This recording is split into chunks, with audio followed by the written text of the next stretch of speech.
ہمیں جوائن کیا ہے رضوان شجاع نے، ڈاکٹر عمران ایس خواجہ نے، ٹیکسس سے ہمیں صنم انہوں نے جوائن کیا ہے. بالکل صحیح، لائف کوچ ہے یہ، اس کے ساتھ ساتھ کتاب بھی لکھی ہے، بک سائیکل آف، کتاب جو لکھی ہے انہوں نے سائیکل آف فلفلمنٹ، اس کا نام ہے. آئے چلو ان سے بات کرتے ہیں. مجھے یہ بتائیں کہ اچھی زندگی گزارنے کے لیے سیلف کنٹرول کا کیا رول ہے؟ اگر ہم اپنی زندگی اچھی خوشی سے اسمائلنگ ہیپی گزارنا چاہتے ہیں تو سیلف کنٹرول کا اس میں کیا رول ہے؟ ہمارے اپنے قائد اعظم محمد علی جناح نے فرمایا ہے کہ faith, discipline are two very very important cornerstones, meaning that اگر آپ کے پاس ایمان کی طاقت ہے اور آپ کے پاس سیلف کنٹرول ہے تو کوئی بھی ایسی چیز نہیں ہے جو کہ آپ حاصل نہیں کر سکتے. ایک اور بڑی مشہور کہاوت ہے جم رون کی، جو کہ کہتا ہے کہ آپ کو اپنی زندگی میں 2 قسم کی تکلیفیں برداشت کرنی پڑیں گی. ایک تکلیف ہے سیلف کنٹرول یا ڈسپلن کی، دوسری ہے پچھتاوے کی. اگر آپ اپنے اندر سیلف کنٹرول اور ڈسپلن پیدا کرتے ہیں تو آپ کو پچھتاوے کی تکلیف نہیں لینی پڑے گی. اور دونوں کا ڈفرنس یہ ہے کہ جو سیلف کنٹرول کی جو پین ہے وہ بہت ہی چھوٹی ہے، مگر پچھتاوا بہت ہی قیمتی ہوتا ہے، بہت ہی تکلیف دہ ہوتا ہے. تو ہماری جو کتاب ہے سائیکل آف فلفلمنٹ، اس میں ہم ذکر کرتے ہیں کہ آپ کا ایموشنل کنٹرول، اپنا جو اپنی سائیکولوجیکلی ایموشنلی اپنے آپ کو کنٹرول کرنے کا جو طاقت ہے وہ سب سے امپورٹنٹ ہے، to keep yourself in a good positive emotional state.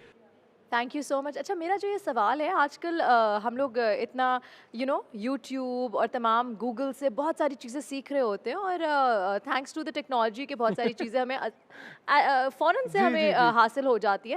سو مجھے بتائیں کہ سیلف کنٹرول کے لیے کوئی اسپیسیفک ایکسرسائزز ہیں جو اپنی زندگی میں ہم استعمال کریں تو شاید ہمارا ٹیمپر اور سیلف کنٹرول میں بہتری آئے؟ اس کے اندر میں 2 یا 3 ٹولز اور ٹیکنیکس کے بارے میں بات کر سکتا ہوں جلدی سے 2-3 منٹ کے اندر. پہلی ایک ٹیکنیک تو اس میں ہے conscious awareness and proximity. Conscious awareness کا مطلب ہے کہ ہمارے اندر اس بات کا احساس پیدا ہو جانا کہ جو منفی جذبات ہیں وہ ہمیں ہی نقصان دے رہے ہیں، ہماری خوشی کو، ہماری پیس کو، ہمارے صحت کو، ہمارے لوگوں کے ساتھ جو رشتہ ہے، اللہ تعالیٰ کے ساتھ جو رشتہ ہے، کیونکہ دین بھی منع کرتا ہے. پھر ان ساری چیزوں میں اگر نقصان ہے تو ہمارے فوکس پہ، پروڈکٹیوٹی پہ نقصان ہو رہا ہے. دوسری ہے practice mindfulness and gratitude. Mindfulness کا مطلب ہے کہ ہم پریزنٹ میں رہیں، حال میں رہیں.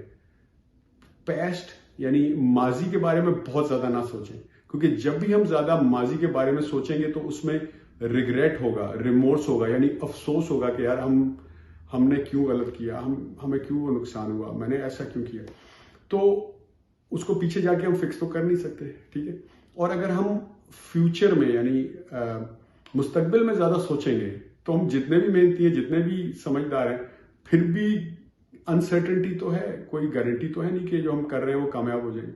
تو اس کی وجہ سے ڈر اور خوف اور سٹریس پیدا ہوتی ہے. اس کے بعد ایک اور ٹیکنیک ہے جس کو کہہ سکتے ہیں میڈیٹیشن اینڈ ویژولائزیشن. میڈیٹیشن ہے ذکر اللہ کا، اس میں اللہ کا ذکر کریں اور اللہ کے ساتھ کنیکشن کریں تو اس سے آپ کے منفی جذبات پہ بہت قابو آتا ہے. اور ویژولائزیشن یہ ہے کہ آپ جو بھی آپ کا گول ہے آپ اس کے بارے میں سوچیں کہ میں نے اچیو کر لیا ہے with the help of Allah. And whatever hurdles and obstacles come my way I refuse to accept them as they are only an illusion. میرے راستے میں جو مشکلیں اور رکاوٹیں آ رہی ہیں وہ اصل میں کچھ بھی نہیں، صرف میرے دماغ میں ہے.